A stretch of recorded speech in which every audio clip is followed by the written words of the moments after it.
국회 법제사법위원회가 검찰개혁 법안과 관련해 각계 의견을 듣는 공청회를 열었습니다. 여당 측은 완전한 수사 기소 분리를 강조했고 야당 측은 정치 권력의 수사권 장악을 우려했습니다. 윤석열 전 대통령에 대한 두 번째 구속심사가 진행 중인 가운데 민주당은 즉각적인 재구속을 촉구했습니다. 국민의힘은 여당의 내란특별법 발의에 대응해 독재방지법 제정을 요구했습니다. 민주당이 미국발 관세 협상을 위해 국민의힘에 국회 통상특위 구성을 제안했습니다.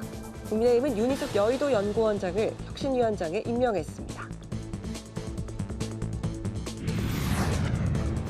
정치 현장 바깥의 시각으로 정치권 핵심 이슈를 풀어보는 정치회전. 여야 대치 수위가 높아지는 가운데 다음 주 인사청문회 공방을 전망해보고 트럼프발 25% 상호간섭을 통해 국회가 어떻게 대처해야 할지 살펴봅니다.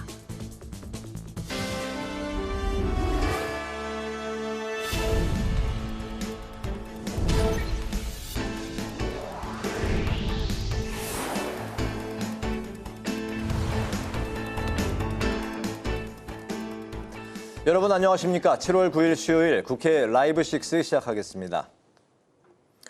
국회 법제사법위원회가 정부 여당이 추진하는 검찰개혁 법안에 대한 공청회를 열었습니다. 여당은 검찰의 수사권과 기소권을 분리해야 한다고 주장했고 국민의힘은 집권 세력의 수사권 장악을 우려했습니다. 공청회엔 법조계와 학계 관계자들도 참석해 법안의 우려사항과 부작용에 대해 논의했습니다. 한규미 기자입니다. 국회 법사위는 검찰개혁에 대한 전문가 의견을 듣기 위해 공청회를 개최했습니다. 민주당은 검찰에 집중된 권한을 줄이기 위해 검찰의 수사권과 기소권을 분리해야 한다고 주장했습니다. 해외 사례들을 보면은 이 검찰이라는 한 기관의 수사권과 기소권이 또 다른 권한이 이렇게 집중되어 있는 게 대한민국이 가장 특히 기소권과 또 수사권의 분리는 지금은 거스를 수 없는 대세이고 황문규 중부대 교수도 현재 사법 시스템의 한계를 인정하며 수사와 기소의 분리가 필요하다고 강조했습니다. 지난 70여 년간 작동해온 검사 지배적 형사사법 시스템은 현 대한민국에서 작동하는데 분명한 한계가 있고 그 부작용과 폐해가 너무나 큽니다. 수사권 다원화 시대에 걸맞는 제도와 장치를 만들어 나가야 하는 이유입니다. 국민의힘은 국무총리실 산하에 설치되는 국가수사위원회를 두고 집권 세력이 수사권을 장악할 것이라고 우려했습니다. 11명으로 구성된 국가수사위원회에서 최소 9명이 정부 측 우호 인사들로 채워지게 되는 겁니다. 집권 세력 의지대로 수사가 전개될 가능성이 높다. 이런 우려들이 나오고 있습니다. 김종민 법무법인 MK 파트너스 변호사도 국가수사위원회로 인해 수사의 공정성과 객관성이 무너질 수 있다고 지적했습니다. 현재 지금 검찰청법에 의한 경우보다 훨씬 개약되는 결과가 됩니다. 국가수사위원회라는 집권 정치 권력이 직접 개입하는 수사 구조가 됨으로써 매우 수사가 정치적으로 편향되고 공정성과 객관성을 훼손할 우려가. 이 밖에 경찰과 독립된 방식으로 수사의 적정성을 심의하고 유착관계를 통제하는 기구를 국가수사위원회에 둬야 한다는 주장도 제기됐습니다. 또 수사 절차가 복잡해져 서민들의 법률 비용이 늘어날 수 있다고 우려하는 의견도 있었습니다. 국회 방송 한규미입니다. 법원이 불구속 상태로 내란 사건 재판을 받아온 윤 전 대통령에 대한 두 번째 영장 실질 심사를 진행 중입니다. 결과는 오늘 밤과 내일 새벽 사이에 나올 것으로 보이는데요. 더불어민주당은 윤 전 대통령의 재구속을 촉구했고 국민의힘은 어제 민주당에서 발의된 내란 특별법에 맞서 독재방지 특별법 제정을 추진하겠다고 밝혔습니다. 장정현 기자의 보도입니다. 민주당이 윤석열 전 대통령의 재구속을 촉구했습니다. 김병기 당대표 직무대행은 윤 전 대통령이 결코 내란을 포기하지 않았다며 유리한 진술을 강요하고 말맞추기를 시도하고 있다고 비판했습니다. 또 김건희 여사가 내란에 개입했는지 분명하게 밝혀야 한다며 3대 특검에 신속하고 철저한 공조수사를 촉구했습니다. 내란 수괴에게 단 1분의 자유도 허용해서는 안 됩니다. 감옥으로 돌려보내야 합니다. V0로 불린 김건희가 윤석열의 계엄과 내란에 얼마만큼 직간접적으로 개입했는지 분명하게 밝혀야 합니다. 국민의힘은 윤 전 대통령 영장 심사와 관련해 입장을 내놓지 않았지만 어제 민주당에서 발의된 내란 특별법에 대해서는 헌법을 무시한 정치 보복 법안이라고 반발했습니다. 2차 세계대전 당시 프랑스 나치 부역 정권이 레지스탕스를 탄압하기 위한 특별 재판부를 설치했다는데 지금 박찬대 의원이 내놓은 법안이 꼭 그와 같습니다. 국민의힘은 내란 범죄자를 배출한 정당의 국고 보조금을 끊고 내란 재판 전담 특별재판부를 설치하는 내란 특별법에 맞서 대통령의 보훈성 사면 복권을 방지하고 대북제재 위반범을 배출한 정당에는 국고 보조금을 차단하는 내용 등을 담은 독재 방지 특별법을 제정하겠다며 맞불 작전에 들어갔습니다. 하지만 내란 특별법을 공동 발의한 민주당 의원들이 내란 재판을 내란 특별재판부가 재판하도록 해야 한다며 속도전을 예고해 여야 대치가 불가피해졌습니다. 국회 방송 장정현입니다. 더불어민주당은 김건희 여사의 국정농단 의혹이 점점 커지고 있다고 주장하고 특검의 공조수사 필요성을 강조했습니다. 민주당은 또 트럼프 대통령의 상호 관세 통보에 대응하기 위해서 국회 통상특별위원회 구성을 국민의힘에 제안했습니다. 이승지 기자가 전합니다. 더불어민주당은 윤석열 전 대통령의 배우자인 김건희 여사가 3대 특검의 수사 과정에서 모두 등장하고 있다고 지적했습니다. 김병기 직무대행은 김 여사가 김건희 특검뿐 아니라 해병대원 특검과 내란 특검에서도 거론되고 있는 만큼 세 개 특검이 공조해서 국정농단의 실체를 밝혀야 한다고 주장했습니다. 특히 김건희 일가의 집사로 불리는 김예성 씨의 회사에 대기업과 공적 금융기관이 180억 원을 투자한 사실도 새롭게 드러났다고 밝혔습니다. 상식적으로 납득하기 어려운 이 투자 결정은 권력의 눈치를 보거나 김건희 일가와의 연주를 만들기 위한 시도였던 것으로밖에 보이지 않습니다. 민주당은 8월 1일부터 시작되는 미국의 상호관세 부과에 대한 대응책 마련을 위해 고심하고 있습니다. 국민의힘의 국회 통상특별위원회 구성을 제안하면서 초당적으로 대비하자고 밝혔습니다. 민주당은 특히 관세 위기를 돌파하기 위해선 국회의 전폭적인 지원이 필요하다며 우리나라 기업들의 피해를 최소화하기 위한 입법 지원을 빠르게 추진하겠다고 밝혔습니다. 국회는 국위 구성의 관점에서 이재명 정부의 외교적 노력을 지지하고 든든하게 뒷받침할 것입니다. 특히 자동차와 철강, 배터리와 석유화학 등 대미 수출 비중이 높은 품목에 타격이 예상되기 때문에 산업통상자원부를 비롯한 관련 부처들에게 대응 방안 마련을 당부했습니다. 또 비관세 장벽에 대한 문제 제기 등 미국의 요구사항들에 대해서도 구체화된 대안을 제시할 필요가 있다고 강조했습니다. 국회 방송 이승지입니다. 국민의힘이 혁신위원장에 윤희숙 여의도 연구원장을 임명했습니다. 새 당대표를 선출할 전당대회 선거관리위원장은 황우여 전 비상대책위원장이 맡게 됐습니다. 김지수 기자입니다. 국민의힘이 안철수 의원의 사퇴로 공석이 된 혁신위원장에 윤희숙 여의도 연구원장을 임명했습니다. 윤희숙 신임 혁신위원장은 한국개발연구원 KDI 출신 경제 전문가로 21대 서울 서초갑 국회의원을 역임했고 올해 1월부터 여의도 연구원장을 맡고 있습니다. 송원석 원내대표는 처음부터 유력한 후보였던 윤희숙 원장이 중도 보수를 대표하는 경제통으로서 혁신을 잘 이끌어줄 것이라고 기대했습니다. 우리 당이 실패한 과거와 결별하고 수도권 민심 속으로 다가가는 정책 전문 정당으로 거듭나는 혁신의 조타수가 될 것이라고 확신합니다. 윤 위원장은 당원이 혁신의 주체가 돼야 한다며 혁신의 대상이나 범위를 당원이 정해야 한다고 밝혔습니다.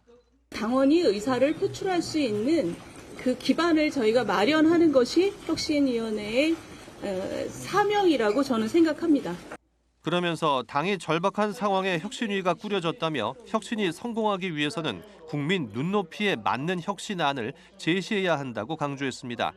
이와 함께 혁신위 부위원장에는 최형두 의원이 안철수 의원과 함께 사퇴했던 송경택 혁신위원 자리에는 배지환 경기 수원시의회 의원이 임명됐습니다. 혁신위는 빠르면 내일부터 첫 회의를 열고 본격적인 활동에 들어갈 것으로 전해졌습니다. 한편 전당대회 선관위원장에는 황우여 전 비상대책위원장이, 부위원장에는 정점식 국민의힘 사무총장이 임명됐습니다. 국민의힘 당대표 선거에는 현재까지 안철수 의원과 조경태 의원 그리고 양양자 전 의원이 출마를 예고한 상태입니다. 국회방송 김지수입니다. 국회 상임위가 소관부처 장관 후보자에 대한 인사청문회 일정을 확정하면서 국회는 다음 주 인사청문회 전국에 돌입합니다. 여당은 조속한 내각 구성을 강조한 반면 야당은 송곳 검증을 예고했습니다. 김동길 기자입니다. 이재명 정부 초대 장관 후보자들에 대한 인사청문회가 다음 주 14일과 18일 사이 국회 각 상임위에서 집중적으로 열립니다. 이재명 대통령이 국토부와 문체부를 제외한 17개 부처 장관 후보자를 지명했는데 이 중 유임된 송미령 농식품부 장관을 뺀 다른 후보자들의 청문회가 다음 주 모두 열리는 겁니다. 더불어민주당은 청문회 후 최대한 빨리 인사청문 경과보고서를 채택하겠다는 방침입니다. 신속한 내각 구성을 통해 국정 동력을 확보하고 개혁 정책 과제를 속도감 있게 추진하겠다는 계획입니다. 또 각 후보들에게 제기된 의혹들 중 결정적인 결격 사유가 없다는 판단입니다. 정부가 제대로 일하려면 내각의 조속한 완성이 필요합니다. 7월 국회에서 국무위원 인사청문회를 일정대로 차질 없이 진행하도록 하겠습니다. 이재명 정부의 국정 안정을 뒷받침하겠습니다. 국민의힘은 당내 국민검증센터를 출범시키고 송곳 검증을 예고했습니다. 국민의힘은 이번 내각 구성에 현역 의원이 7명이나 포함된 것을 보훈 인사로 규정하고 철저하게 검증하겠다는 방침입니다. 또 장관 후보자들을 둘러싼 이해 충돌과 편법 증여, 논문 표절 등 갖가지 의혹들을 집중 검증하겠다는 계획입니다. 본격적인 청문회가 시작되기도 전에 드러난 비리, 불법 의혹만으로도 국민의 분노는 이미 임계점을 넘겼습니다. 후보자들의 면면을 살펴보면 마치 이재명 정부가 구상한 내각은 범죄 종합 선물 세트가 아닌지 의심스러울 지경입니다. 김민석 국무총리 인준을 놓고 충돌했던 여야가 장관 후보자들에 대한 인사청문회를 두고 강대강 대치를 이어갈 것으로 전망됩니다. 국회 방송 김동길입니다.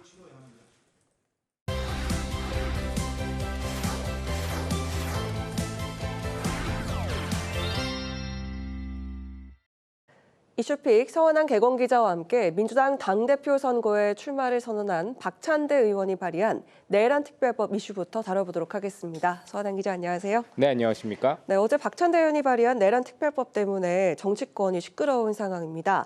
국민의힘에선 반발이 당연히 나올 수밖에 없는 법안일 텐데 이 법안 내용을 좀 살펴주실까요? 네, 제가 박찬대 의원이 이 호남에서 일주일살이를 하고 있다 이렇게 말씀을 드렸었는데 어제 박찬대 의원 이 전북도 의회에서 열었던 기자회견에서 이 내란 특별법을 대표 발의했다라고 밝혔습니다. 이 내란 특별법을 박 의원이 대표 발의하고 그를 당대표로 지지하는 의원들이 대부분 발의자의 이름을 올렸는데요. 총 115명의 민주당의 의원이 동참을 했습니다. 이 특별법은요, 윤석열 전 대통령을 포함해서 내란범의 사면과 복권을 제한하고요. 또 내란범을 배출한 정당에 대해서 국민의힘이죠. 비상계엄 이후에 국고보조금을 차단하고 또 내란 재판을 전담하는 특별재판부를 설치하며 이 내란 관련된 것을 자수하거나 자백하거나 제보한 사람에 대해서는 형사상 처벌을 감면하는 등의 내용이 담겨 있습니다. 박찬대 의원은 특히 이 국고보조금 차단 부분에 대해선 아직도 반성하지 않고 내란을 옹호하는 정당에 대해서 국민 혈세로 내란을 옹호하도록 방치하는 것은 이 내란 종식에 역행하는 일이다라고 배경을 설명했고 윤 전 대통령을 풀어줬던 이 지기현 판사를 언급하면서 내란 재판을 전담하는 특별재판부를 설치해서 특혜를 주는 것을 원천 차단해야 된다라고 법안 발의 취지를 밝혔습니다. 네, 어제 특검에서 그 윤석열 의원에 대한 압수수색을 하는데 국민의힘으로 수사가 번지는 흐름인 이런 상황에서 특별법까지 있으니 반발이 더 거셀 수밖에 없을 것 같다는 그런 생각이 들거든요. 네, 그렇습니다. 이 특히 계엄 이후에 국민의힘이 받은 국고보조금이 총 108억 원에 달하거든요. 또 내란 특별법이 국회를 통과하게 되면요, 이 비상계엄 사태 이후 국민의힘은 앞으로 국고보조금을 받을 수도 없게 됩니다. 당연히 국민의힘에서 거센 반발이 나오는 대목입니다. 이 송원석 비상대책위원장 겸 원내대표는 이 김건희 특검법이 윤상현 의원의 국회 사무실과 자택을 압수수색한 것까지 포함해서 이 전형적인 정치 보복이라고 비판을 했고요. 이 내란 특별법에 대해서는 대변인 논평을 통해서 그저 야당을 죽이고 일당 독재하겠다는 선언과 다름없는 말이라면서 국고 보조금을 제한하려면 법카 유용범, 또 선거 보조금 먹튀범, 아빠 찬스 배출당해도 똑같이 제한하는 편이 더 적절하지 않겠냐라고 맞섰습니다. 국민의힘 말로는 협치를 주장하면서 행동은 협치와 거리가 멀다라고 민주당을 거듭 반박하고 있는데요.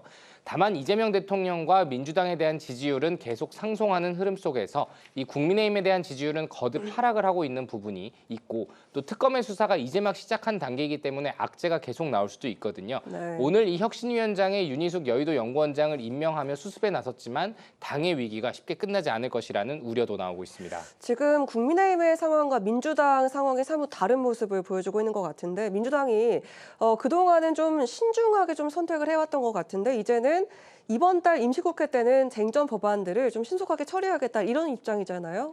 네, 개인적으로 이재명 정부에 대한 지지율이 60%가 넘어서면서 이 민주당 안팎에서 자신감이 읽히고 자연스럽게 허니문이 좀 끝난 게 아닌가 싶습니다. 특히 지금 분위기가 좋을 때 이 예민한 쟁점 법안들도 처리하자라는 분위기가 읽힙니다. 대표적인 게 이 방송 3법과 노란봉투법 등입니다. 이 모두 윤석열 정부 때 거부권 행사로 폐기가 됐었죠. 이 노란봉투법은 하도급 이 노동자에 대한 원청 책임을 강화하고 파업 노동자가 파업을 일으켰을 때 기업이 노동자들에 대해서 손해배상을 청구할 수 있는 것을 제한하는 내용을 담고 있습니다. 그리고 방송 3법은 공영방송의 이사 수를 늘리고 또 이사 추천 주체에 이 대한변협들을 추가하는 등 이 주체를 확대하는 내용이 담겨 있습니다. 이미 과기정보방송통신위원회 전체 회의를 통과한 상황인데 이 밖에 민주당은 지난달 이 상법 개정안 처리 과정에서 배제됐었던 집중투표제와 이 감사위원 분리선출 확대를 포함한 안도 이번 달 공청회 등 절차를 거쳐서 처리하고요. 이 배임 처벌 완화 역시 함께 처리한다는 계획입니다. 네, 이 지역화폐법과 무상교육법 역시도 소위와 상임위를 통과를 했습니다. 이러면 이번 달 중에 처리가 될 수 있다 이런 이야기가 나오고 있는데요. 이 내용을 좀 짚어주실까요? 네, 먼저 이 지역사랑 상품권인 지역화폐 발행과 관련해서요. 국가의 지원을 의무화하는 지역화폐법부터 좀 살펴보겠습니다. 지난 8일 이 국회 행정안전위원회 법안심사 소위를 통과를 했는데 이 법은 이재명 정부의 핵심 정책 중 하나로 꼽힙니다. 이 법안은요. 국가가 지역화폐를 발행한 지자체에게 의무적으로 재정을 지원하고요. 지역화폐 활성화를 위해서 5년마다 기본계획을 수립해서 실태조사를 한다는 내용이 포함됩니다. 현행법은 이 지역화폐에 대해서 국가 재정 투입을 정부 재량에 맡기고 있었으니까 이를 의무화하는 내용이 메인이고요. 이 윤석열 정부 때 이미 한 차례 거부권을 행사했었기 때문에 국민의힘은 이 법안에 대해서 국가 재정이 부담이 된다라며 반대를 했지만 민주당은 소위에서 가반을 앞세워서 통과시켰습니다. 그리고 이달 중 본회의에서 처리한다는 계획이고요. 또 교육위원회에서는 이 중앙정부가 고등학교의 무상교육 재원의 절반가량, 정확히는 47.5%를 2027년까지 계속 부담토록 하는 내용의 이 지방교육 재정교부금법 개정안도 통과가 됐습니다. 당초 이 중앙정부의 부담 기간은 2024년까지였지만 개정안을 통해서 이를 3년 더 연장하겠다는 건데 법안이 통과되면 중앙정부와 교육청이 각각 47.5%씩 그리고 지자체가 5%를 부담하게 됩니다. 이 법안 역시 지난해 12월 야당이었던 민주당 주도로 국회 본회의까지 통과했지만 이 최상목 당시 대통령 권한대행 부총리 겸 이 기재부 장관이 국민 부담을 가중시킬 수 있다며 거부권을 행사한 바 있습니다. 이 법안에 대해서 국민의힘 하지만 현재는 반대하지 않으면서 여야 합의로 상임위에서 처리가 됐는데 이번 달 임시국회 때 노란봉투법부터 지역화폐법까지 이 쟁점 법안들을 빠르게 처리하려는 민주당과 이 당 내용 수습이 어떻게 보면 더 시급해 보이는 국민의힘이 과연 이 상황에서 정치의 묘를 활용해서 일부 법안만 합의하는 데 이를 수 있을지 역시도 지켜봐야 될 지점인 것 같습니다. 알겠습니다. 오늘 이슈픽은 여기까지 들어보도록 하겠습니다. 서원한 기자 함께했습니다. 고맙습니다.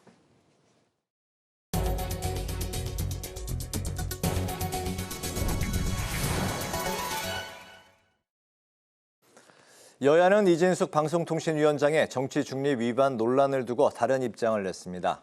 박상혁 더불어민주당 수석대변인은 공직자인 이 위원장이 유튜브 방송에서 정치적 편향성을 드러내고 방송 3법 관련 대통령 지시를 받았다는 거짓말을 하는 등 방통위를 개인의 정치 발판으로 삼으려 한다며 즉각 사퇴하라고 촉구했습니다. 최수진 국민의힘 수석대변인은 방통위원장이 방송 3법의 문제점을 국무회의에서 발언할 책임이 있음에도 이재명 대통령은 개인 정치를 운운하며 이 위원장의 발언을 왜곡하고 소위 입틀막했다고 주장했습니다.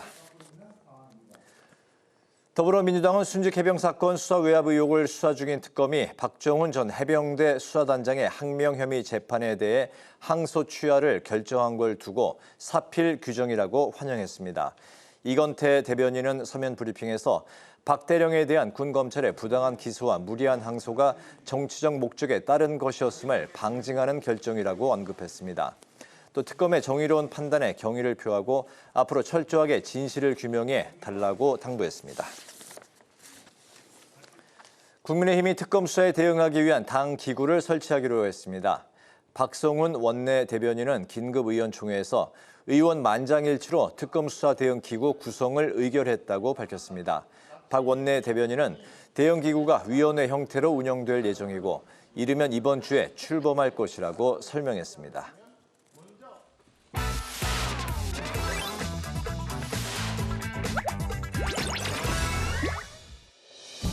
7월 9일 강아랑이 전해주는 정치권의 뜨거운 말말말 강아랑의 정치랑입니다. 오늘 첫 번째 주제는 호남 구애 작전입니다. 더불어민주당의 당대표 선거 후보 등록일이 하루 앞으로 다가온 가운데 당권 경쟁을 펼치는 정청래, 박찬대 의원이 호남 민심 잡기에 살을 건 모습입니다.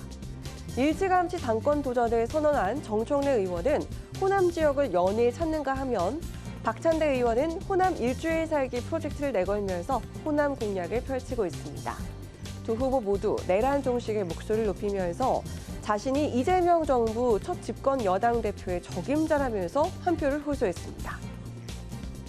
아직도 내란은 끝나지 않았고 내란과의 전쟁에서 승리해야 된다. 지금은 내란과의 전쟁 중입니다. 이럴 때는 거의 전시체제로 당을 운영을 해야 된다. 그래서 전투력, 투쟁력이 높은 강력한 리더십이 필요하다는 생각이고요. 8월 2일 민주당의 새 대표가 선출됩니다. 이번 선거에서는 이재명 정부의 성공을 최우선으로 하는 유능한 지도자가 선출되어야 합니다. 제가 그 역할을 해내겠습니다. 내년 지방선거 압승을 통해 정권 재창출 기반을 구축하겠습니다. 또 맞춤형 공약도 내놨습니다. 박 의원은 고속도로 철도 공약에 이어서 호남에서 내란 특별법을 발의하는 기자회견을 했고요. 정 의원은 전남 지역 수건 사업으로 여겨지는 국립의대 설립을 약속하면서 선명성 경쟁을 펼치기도 했습니다. 민주당은 내일 하루 전국 당원대회 당대표와 최고위원 후보자 등록을 받겠다고 밝힌 상황이죠. 당대표와 최고위원에 도전하는 후보자가 3명 이상일 경우엔 예비 경선을 치르겠다는 설명도 덧붙였습니다. 정청래 의원과 박찬대 의원의 맞대결이 점쳐지는 가운데 일각에선 제3후보설도 나오는 상황이죠. 하지만 출마 가능성이 거론된 한준호 의원은 당대표에 출마하지 않을 것이라면서 직접 부인한 상태입니다. 호남 지역의 권리당원은 민주당 전체의 35%를 차지하고 있는 만큼 호남에서 승기를 잡아야 경선에서도 승리할 수 있다는 공식이 이어지고 있습니다. 이번 전당대회에서 호남 민심은 어디로 향하게 될까요? 자, 이어서 오늘 두 번째 주제는 무게파 당권론입니다. 국민의힘 전당대회도 한 달여 앞으로 다가온 가운데 당 안팎에선 무게파 리더십이 떠오르고 있습니다. 당내 유력 주자들이 계파 갈등과 대선 패배 책임론에서 자유롭지 못한 상황에서 오히려 계파색이 옅고 쇄신에 나설 수 있는 인물에 대한 요구가 커지고 있다는 해석입니다.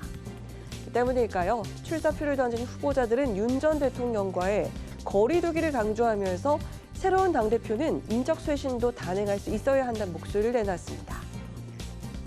인적 쇄신은 불가피하다 이렇게 보고 있습니다. 한남동 간주로 윤석열 전 대통령의 체포영장 집행 저지를 위해서 집결했던 의원들이 무려 45명, 청산의 대상은 45 플러스 알파라고 보시면 되겠습니다.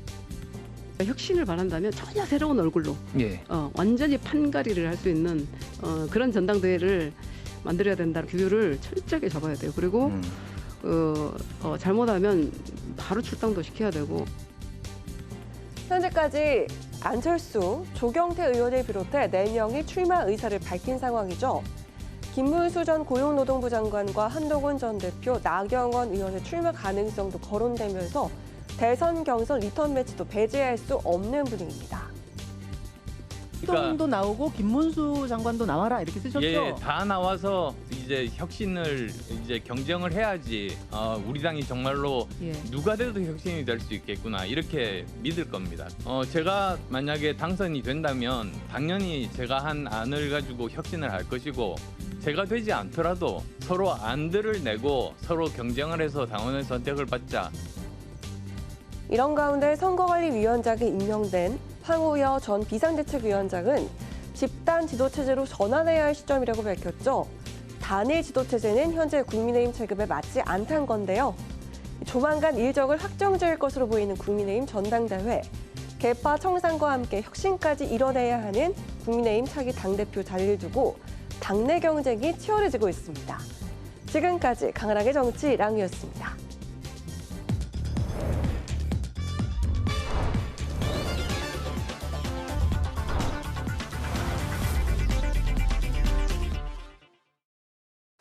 네, 정치 현장에서 한 걸음 떨어져 보다 객관적이고 분석적인 시선으로 정치권 쟁점을 들여다봅니다. 정치외전 홍익표 전 더불어민주당 의원, 조혜진 전 국민의힘 의원 두 분 나오셨습니다. 안녕하십니까? 어서 오십시오. 네, 반갑습니다. 네.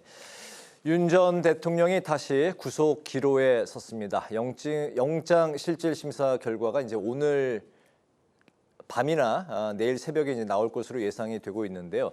3대 특검 중에 내란 특검이 가장 먼저 승부수를 띄우는 모양새입니다. 지금 김건희 특검 또 순직해병 특검도 수사에 박차를 가하고 있는데요. 앞으로 이제 3대 특검 수사가 어떻게 전개가 될지 세 가지를 모두 좀 같이 말씀하시기는 쉽지 않을 것 같긴 한데 일단 그 홍익표 의원님 발언부터 좀 들어볼까요? 예.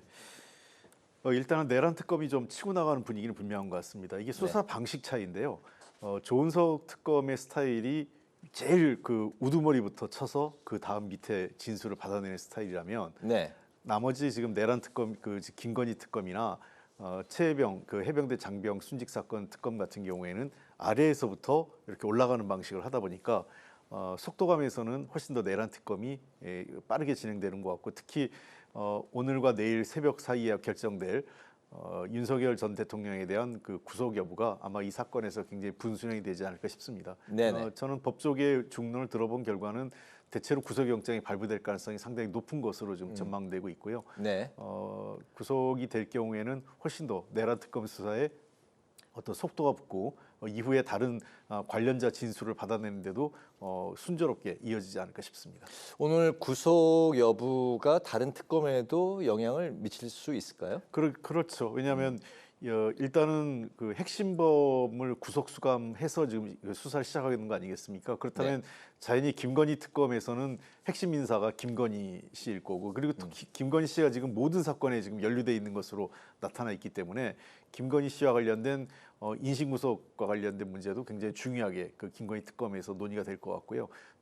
우리 해병대 장병 순직 사건 역시 지금 최근에 갑자기 김건희 씨 관련된 내용도 나오고 있어서 어제 그 김태호 씨 그 안보실 2차장으로 있었던 김태호 안보실 차장에 대한 피의자 신분 조사였거든요.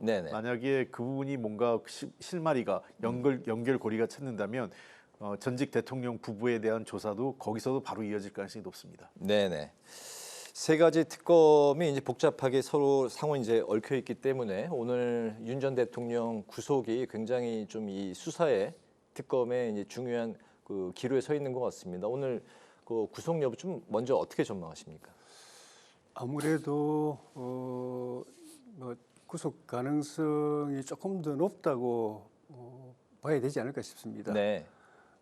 일단 그 사안의 소명이 우선 이제 돼야 될 텐데 기본적인 그 사안들은 어느 정도 또 그 뭐 확인이랄까 사실 확정이 일정 부분 된 부분이 있는 것 같고 그 다음에는 이제 그 사안이 또 얼마나 중대하냐 하는 걸 판사가 따질 텐데 사실 중요하죠.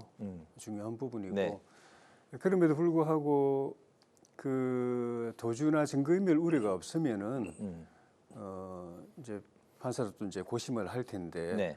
뭐 도주 우려는 뭐 저는 뭐 사실 그 좀 뭐 없다고 생각을 특검이 대통령 윤 전 대통령을 그 모욕한 그런 이제 결과가 됐다고 보여지는데 하지만 증거인멸 부분은 이제 그 좀 논란이 될 거예요. 네. 특검 측에서는 예를 들면 그 김성훈 전 경호처 차장이나 네. 강의구 부속실장의 진술이 번복할 가능성이 바뀌었는데 바뀌는 과정에서 대통령 측에 영향이 있었다라고 이제 주장을 하는 것 같고 네. 대통령 측에서는 우리는 그런 영향을 미친 적이 없다라고 이야기하는 것 같은데 그걸 판사가 잘 이제 판단을 하겠죠. 또 뭐 영향을 안 준다고 하지만 영향을 주는 게 사실 또 여론입니다. 네네. 여론은 윤석열 대통령께서 그 수사에 적극적으로 협조하기보다는 특검팀하고 이제 힘겨루기 신경전 벌이면서 기싸움하면서 조금 수사를 회피한 그런 부분도 있고 해서 여론에서 좋지 않은 것 같고. 네. 어쨌든 그 내란 특검이든 최상병 특검이든 김건희 특검이든 특검들은 지난번에 공수처, 경찰, 검찰이 서로 대통령을 먼저 구속하려고 경쟁했던 것처럼 경쟁 관계인데 일단 구속이 되면은 뭐 편한 대로 언제든지 또 이제 그 구치소에서 불러서 편하게 수사를 할 수 있기 때문에 다른 특검들도 구속에 대한 기대를 하고 있을 것 같은데 네. 그 중에서 제일 윤석열 전 대통령이 직접 피의자, 사건의 당사자인 내란 특검에서 구속 가능성을 제일 높게 보고 먼저 청구를 한 것 같습니다. 네, 알겠습니다. 이제 그런 상황에서 정치권도 초미의 관심으로 지켜보고 있는 그런 상황인데 오늘 이제 국민의힘이 윤희숙 여의도 연구원장을 혁신위원장에 임명을 했습니다. 지금 이제 국민의힘은 안철수 의원이 촉발한 인적 청산으로 내용이 다시 점화하고 있는 양상인데요. 인적 청산이 과연 가능한 것인지 자기 정치를 하는 거냐 이런 내부 비판도 이제 나오고 있는데 과연 전당대회 다음 달에 있을 전당대회 구도에 또 어떻게 영향을 미칠 것인지 이 부분까지 좀 짚어보도록 하겠습니다. 네, 역시 홍익표 의원님부터 들어볼까요? 예, 그 안철수 전 비대위원장이죠 이제 갑자기 한 임명되지 5일도 안 돼서 혁신위원장. 혁신위원장. 네. 예, 혁신위원장이 결국 인적 쇄신과 관련된 이견, 그 다음에 혁신위원 구성과 관련돼서도 또 자기의 안이 관철되지 않으면서 던지고 이제 전당대회 출마를 선언했는데 글쎄요 윤희숙 여의도 연구원장이 지금 혁신위원장을 맡겠다고 하는데 과연 이 어떤 의지를 혁신안을 관철시켜낼 수 있을까 하는 거에서 좀 회의적입니다. 그리고 애시당초 네. 저는 지금 비대위 체제에서 혁신을 한다는 것 자체가 어불성설이라고 봤어요. 왜냐하면 관령 비대위이기 때문에 지금 전당대회를 빠른 시일 내에 전당대회를 원만하게 치르는 것이 제일 중요한 과제인데 이 한 2달 안팎의 기간 중에서 어떤 혁신안을 만들어서 그것을 이 어떤 당의 쇄신의 그걸로 삼는다는 것은 이 지금 비대위에서는 월권이라고 생각을 합니다. 관리형으로 가는 게 맞는. 예, 관리형이 애초부터 욕심을 내지 말아야 될 사안이었던 거죠. 네. 굳이 한다면 대선 100서 정도를 쓰는 건 모르겠어요. 그런 정도가 하는 게 맞았다고 보고 결국은 새로운 선출된 그러니까 당원들과 일반 국민들의 참여를 통해서 선출된 당 대표가 정통성을 가진 당 대표가 강한 힘을 갖고 개혁을 그다음에 국민의힘을 혁신해 나가야 된다고 생각을 합니다. 근데 네. 인적 혁신과 관련돼서는 역시 저는 제가 여러 차례 정당의 혁신이 봤는데요. 혁신이가 보통 성공한 사례가 별로 없습니다. 그러나 성공하기 위해서는 그나마 국민적 관심을 가지려면 가장 책임이 크고 기존의 기득권이라고 하는 사람들에 대해서 인적 쇄신의 칼을 들이대서 정리해내지 못한다면 네. 나머지 혁신을 추진해 나갈 수 있는 동력이 상실됩니다. 네네. 이번 혁신위는 현재 비대위와 좀 임기가 같이 가는 건가요? 저는 그렇게 알고 있습니다. 네. 그럼 역할이 안철수 위원장 임명했을 때 네. 8월 말까지라고 들었기 때문에 네. 그러면 전당대회하고 거의 겹치죠. 그럼 전당대회 전까지 어떤 그 혁신, 소위 이제 혁신의 핵심이라고들 하는 인적 쇄신, 청산 이게 가능할까요? 그거는 윤희숙 위원장의 정치력에 달린 문제이긴 한데 네. 쉽진 않아 보입니다.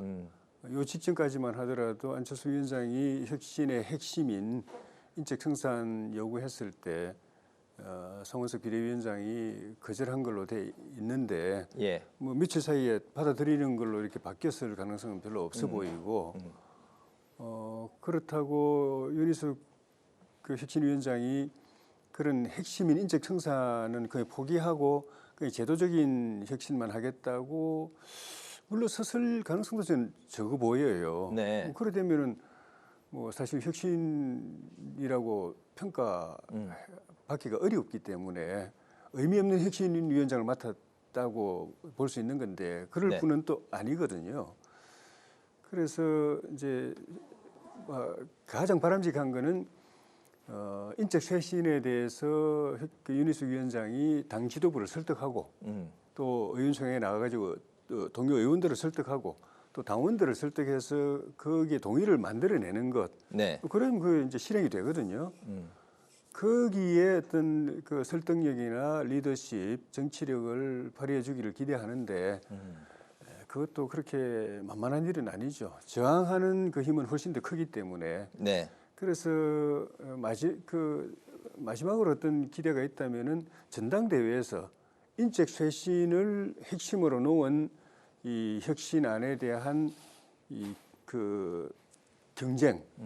각 후보마다 그걸 공통적으로 공약을 내걸고 네. 그 공약을 내건 누가 되든 간에 당원들이 압도적으로 지지해서 당선시킴으로 해서 그 공약을 동의해주는 그렇게 했을 때 그 당원들의 힘 그렇게 되면 그 과정에서 현역 의원들이나 원외위원장들도 그걸 대세로 받아들이게 될 것이니까 예. 그럼 그렇게 선출된 당 지도부하고 혁신위하고 힘을 합쳐가지고 관철해내는 것 그게 어떻게 보면 마지막 그 희망이고 그러려면은 혁신 의지를 가진 분들이 다 당대표 선거에 나와야 되고 나와서 인적 쇄신을 그 핵심 포인트로 한 혁신안을 공약해야 되고 그 당원들로부터 평가받아서 신임받아서 지도부가 구성이 돼야 되고 네.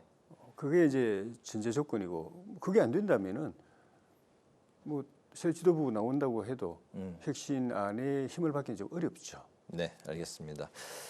전임 혁신위원장은 전당대회 당대표에 출사표를 던진 상황에서 현 혁신위원장이 가는 방향은 어떻게 또 흘러갈지 지켜보기로 하겠습니다. 국민의힘은 다음 주에부터 이제 본격적으로 시작하는 인사청문회를 단단히 이제 벼르고 있는데요. 이 인사청문회를 이제 어떻게 통과하느냐.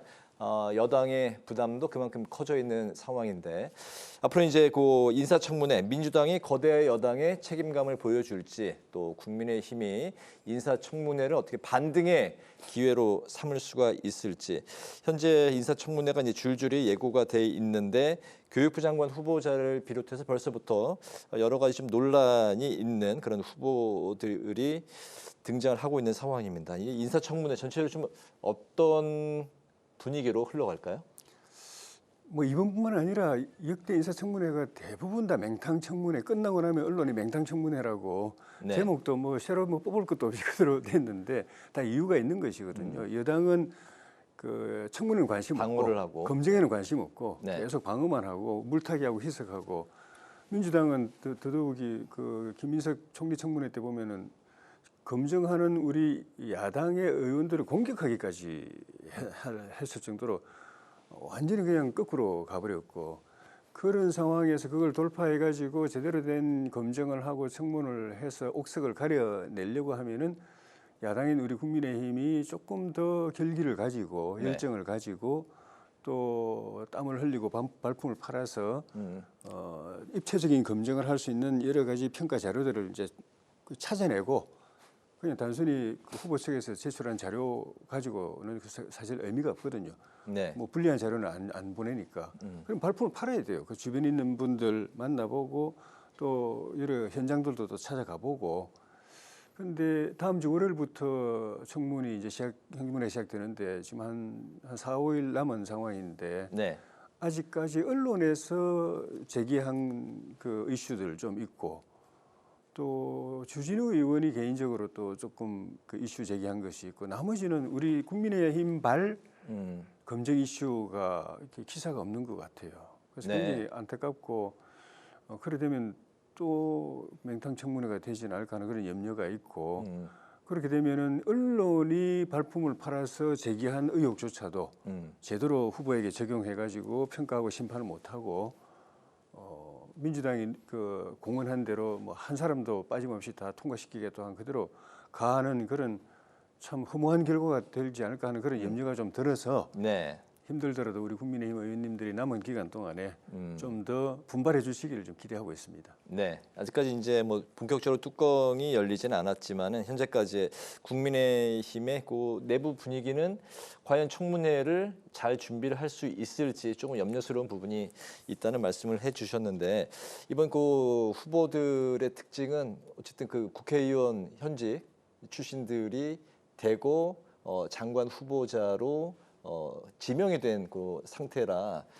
더더욱 인사청문회를 거쳐서 지명이 될 가능성이 높다는 관측이 나오고 있지만 벌써부터 이제 논란이 되고 있는 그런 후보들도 있는데 결국에는 그런 뭐 청문회 채택이 안 됐을 경우 대통령은 좀 또 어떤 스탠스를 취할 것인가 여러 가지 뭐 이야기들이 나오고 있는 상황이네요. 이 인사청문회 제도 자체는 그 직을 적절할 국무위원으로서의 직을 수행할 정도의 역량과 도덕적 이 어떤 수준을 국민의 시각으로 평가하고 검증하는 거 아니겠습니까? 네. 저는 여야를 떠나서 제대로 검증하고 제대로 평가하는 그런 게 문화가 좀 정착됐으면 좋겠어요. 네. 여당이라고 해서 봐주고 야당이라고 해서 무조건 그 인신공격하고 이런 게 바람직하지 않고 실제로 저는 그 문재인 정부 출범한 직후에 제가 그 산업위원회 간사를 했을 때 일정 정도 그 문재인 정부에서 추천한 중기부 장관 후보자를 그 낙마시키는데 같이 했었습니다. 네. 예, 그런 측면이 있기 때문에 저는 무조건 뭐 우리 정부에서 추천한 사람이라고 해서 다 받아야 된다 이렇게 하는 것보다는 그래도 국회는 그 당연히 행정부를 견제 감시하는 게 우선이기 때문에 국민의 눈높이에서 제대로 검증하고 해야 된다. 그래서 야당도 너무 과도한 인신공격에만 집중하지 말고 정책 검증도 같이 해가면서 정책적으로 검증이 있느냐 없느냐. 저희는 그때 그 도덕적 검증보다는 정책 검증해서 좀 적절치 않다고 봤기 때문에 판단을 했었거든요. 네. 그런 측면을 감안해서 이 인사청문회가 이루어지면 좋겠고요. 인사청문회가 저는 정말 이게 형식적으로 이루어지는 것은 대단히 가슴 아픈 일이라고 생각합니다. 뭐 인사청문회 보고서가 채택 안 돼도 윤석열 정부에서 그렇게 했죠. 거의 대부분 청문회 채택 안 되는데도 그냥 임명을 했고요. 이게 네. 단순히 숫자의 문제가 아니라 이런 일이 반복되면 사실은 그 국무위원회에 대한 국민적 그 존경이나 그 사람에 대한 신뢰도 떨어지는 거기 때문에 합당하게 일할 사람은 일할 수 있게 해주고 정 안 되는 사람은 일을 못하게 하는 게 인사청문회 제도에 부합하는 거다 이렇게 생각합니다. 네. 이재명 정부의 인사청문회는 또 어떤 분위기 속에서 이루어질지 또 지켜봐야 될 것 같습니다. 여야가 이렇게 이제 여러 가지 정치적인 분야에서 이제 논쟁을 하고 쟁의가 이루어지고 있지만 또 힘을 모아야 하는 그런 문제가 있는데요. 바로 미국발 상호 관세에 대한 건데 25%로 유지를 하되 유예 기간을 8월 1일까지 연장하는 서한을 트럼프 대통령으로부터 이제 받았습니다. 관세 대응에 대해서 이제 여당은 국회 통상특위 구성을 야당에 제안을 했고 국민의힘은 한미 정상회담을 통한 담판을 해야 된다 이렇게 주장을 했습니다. 관세 폭풍 좀 어떻게 대처를 해야 될까요? 일단 정치권에서는 여야가 이 문제에 크게 큰 틀에서 이견을 보일 건 없다고 보여집니다. 아주 미세한 부분에 있어 가지고 정책적인 대안의 차이는 있을 수가 있을지 몰라도 그런 측면에서 일단 여야가 한 목소리를 내줘야 안 그래도 불리한 압박을 받으면서 어렵게 협상을 하는 우리 정부가 트럼프 정부를 대해서 힘을 좀 낼 수 있을 것 같고 그 다음에는 여당은 물론이고 야당도 그동안의 야당 시절 다 겪으면서 또 미국 그 조야의 당 차원이나 개인 차원에서 여러 또 채널들이 있거든요. 그 채널들을 가능한 대로 다 가동해가지고 전화 한 통화라도 할 수 있는 데는 해가지고 진지하게 상호 양국이 다 그 국익에 부합하는 쪽으로 가기 위해서 이렇게 가야 된다는 그런 제안들을 좀 적극적으로 외교력을 동원을 할 필요가 있고 그리고 이제 입법이나 예산을 통해서 예상되는 기업들의 어려움을 도와주고 지원해주고 기업들이 이런 난국을 돌파할 수 있도록 해주는데 또 여야가 머리 맞대고 그렇게 해야 될 것 같습니다. 네, 알겠습니다. 우리 증시가 이제 계속해서 잘 나가고는 있지만 미국의 이제 관세 정책에 대해서 상당히 조심스럽게 이제 주시하고 있는 그런 관망하고 있는 상황이고 어쨌든 우리 그 경제를 살려야 되는데 경제의 가장 커다란 변수가 현재 이제 관세인 것 같은데요. 그렇습니다. 이건 단순히 한국 경제를 넘어서서 이게 세계적 대공황까지 이어질 수 있거든요. 이런 사례가 이미 있었어요, 미국에서요. 1930년대 대공황이 미국이 이렇게 당시 그 평균적으로 49% 정도 그 수입 관세를 인상하면서 이런 그 상황이 벌어진 거거든요. 그 결과 미국의 일자리도 없어졌고 유럽의 일자리도 없어지면서 세계 대공황으로 발전했기 때문에 저는 이 문제에 대해서는 원칙적으로 그 대응해야 되고 너무 쉽게 그러니까 저는 야당이나 보수 일각에서 한미동맹을 훼손하면 안 된다고 우리 쪽에 마치 우리 정부가 양보해야 되고 잘못해서 한미동맹을 훼손하면 더 큰 불이익이 온다고 생각하면서 하면 우리 정부의 협상이 뚝 떨어집니다. 이것은 굉장히 강하게 원칙적으로 이미 일본도 전에 전례 없이 강경한 입장을 내보냈지 않습니까? 물론 7월에 있는 참의원 선거 때문에 그런 경우도 있지만 이것 자체가 사실상 교역이 이루어질 수 없는 겁니다. 20%만 올라도요. 그러니까 제가 그냥 예를 들게요. 수입물자 가격이 20% 오른다는 거는 그 10,000원에 팔던 게 12,500원이 된다는 거예요. 10만 원에 판다는 거는 12만 5천 원이 되는 거고. 자, 그러면 미국이 얼만큼 수입물자가 많은지 모르겠지만 최소한 이 경우에 평균적으로 이 정도 관세가 오르면 그 미국의 인플레이션이 거의 10% 가까이 올라갈 겁니다. 자동차 같은 경우는 대략 그 10만 불 정도 할 거예요. 1억 원 안팎의 지금 자동차들인데 10만 불 자동차가 15만 불이 됩니다. 한 6, 7천만 원이 오르는 거예요.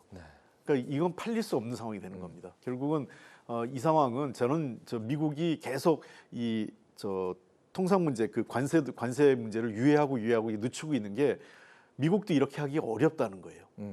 미국이 했을 경우에 그 후폭풍 미국 경제에 미치는 영향, 더 나아가서 글로벌 경제에 미치는 영향은 저는 미국 경제의 몰락은 물론이고 1930년대 같은 세계적 대공황도 가져올 수 있기 때문에 아주 원칙적인 대응을 해야 된다고 생각을 하고 우리 국익을 위해서 더 당당하게 그리고 괜히 그 한미동맹 어쩌저쩌고 하면서 회피해서는 안 된다고 생각합니다. 방위비 분담 증액 문제서부터 계속해서 이제 압박이 들어오고 있는데 모든 거를 원칙대로 그렇습니다. 방위비 문제도 마찬가지죠. 이미 트럼프 대통령은 한국을 머니머신, 돈 내는 기계라고 생각했어요.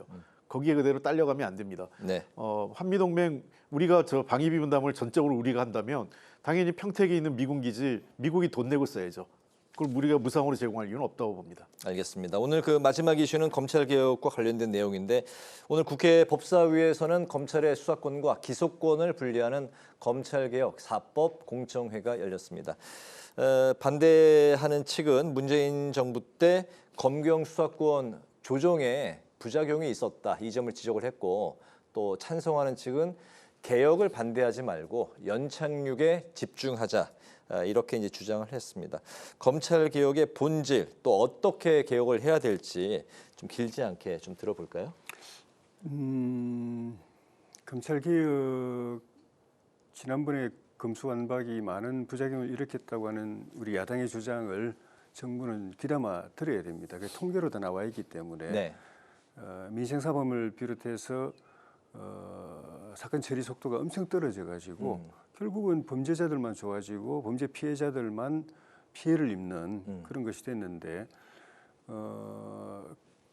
주요 범죄 6개에 대한 수사권은 검찰이 그대로 두고 나머지를 경찰로 이관했는데도 이 정도로 부작용이 컸는데 네. 아예 수사권 전체를 통째로 드러내 가지고 검찰은 기소만 하고 수사는 중수청하고 경찰만 하게 공수처하고 그렇게만 하게 만들면은 거기서 오는 예측할 수 없는 부작용은 지난번에 검수완박 부작용보다 훨씬 더 클 수 있기 때문에 네. 굉장히 신중하게 꼼꼼하게 시뮬레이션을 해가면서 해야 되고 그런 측면에서 저는 한 번 더 마지막으로 그 수사 기소 분리하기 전에 검찰의 자체 개혁안을 한번 받아보는 것도 한번 생각해 볼 필요가 있다고 봅니다. 검찰 내부 자체의 개혁안을 먼저 한번 받아보는 것도 받아보고 네. 그게 옳다고 그러면 그대로 가면 되고 수사 기소는 워낙 우리가 안 가본 길이기 때문에 예측할 수 없는 부작용을 정말 모르거든요. 네. 그래서 나중에 주요 담으면서 없을 수도 있고 대한민국 이 수사 체계 전체가 그 심각한 와해를 일으킬 수도 있기 때문에 그런데 아니다 싶으면은 그때는 하되 네. 검찰의 이 그 수사 인력을 거의 이제 중수청으로 다 옮겨가지고 기관은 쪼개지지만 수사 이 역량 자체는 그대로 보존되게 하고 네. 그다음에 이제 나머지 이 공소청의 기소가 또 부실하지 않게 하려면은 이 수사 과정에서도 공소청의 기소 검사들이 이 그 중수청의 수사 검사하고 계속 이 조율하면서 평소에 사건에 대해서 충분히 숙지해서 나중에 기소가 공소 유지가 부실하지 않게 하고 또 공소청에서 기소를 또 지원하는 네. 그런 어떤 꼼꼼한 대안을 마련해서 추진해야 된다고 봅니다. 네, 검찰개혁 방법론과 설계를 최대한 꼼꼼하게 또 이제 검찰 내부의 개혁안도 받아보는 것도 이제 추천을 해주셨는데요. 검찰 개혁 어떤 겁니까? 어떻게 이루어져야 됩니까? 네, 검경 수사권 분리 그리고 그 검찰청의 그 폐지와 이제 공소청 또는 중수청의 신설 이렇게 가는 것은 변함없는 원칙이라고 생각을 합니다. 이제 그렇게 네. 가는 거고요. 저는 한 3가지만 지적하겠습니다. 우선 이렇게 된 원인에는 지난번 검경 수사권 분리가 이루어졌을 때 조정이 이루어졌을 때 당시 윤석열 대통령과 또 법무부 장관이었던 한동훈 장관이 이것의 입법 취지를 전적으로 정면으로 거슬렀어요. 시행령, 그러니까 입법 취지하고 전혀 부합하지 않는 시행령을 통해서 네. 검경 수사권의 그 일부 그 분리 조정을 완전히 뒤집어 엎었죠. 그냥 다 수사할 수 있게 했고 하나도 그 관련된 이 그 입법에 따른 보완 그 어떤 그 지원이나 대책을 마련하지 않았습니다. 그러다 보니까 당연히 부작용이 생겼죠. 네. 그 두 번째는 따라서 이번에는 이런 그 조직을 재편하고 인력을 재편하는 과정에서 관련 예산이나 이런 것들에 대해서 꼼꼼하게 지원할 걸 지원하고 조정할 걸 조정해 나가야 된다고 생각합니다. 인력과 예산의 재배치와 조정이 필요한 거죠. 지원하고요. 네. 그리고 세 번째는 아마 불가피하게 아무리 우리가 최소한다고 하지만 수사 지연이나 단기적으로 수사 부실 이런 것들이 나타날 가능성이 높습니다.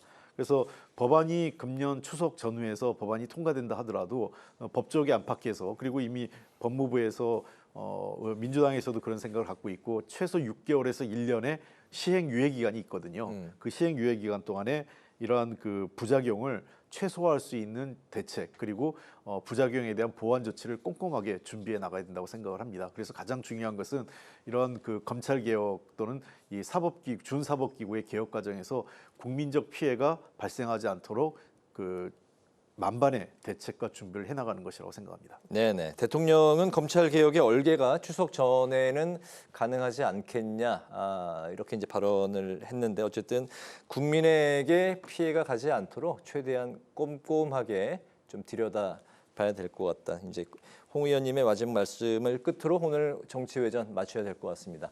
지금까지 홍익표 전 더불어민주당 의원, 조혜진 전 국민의힘 의원 두 분과 함께 말씀을 나눴습니다. 말씀 감사합니다. 잘 들었습니다. 오늘 국회 라이브 6도 여기서 마치겠습니다. 시청해 주신 여러분 고맙습니다.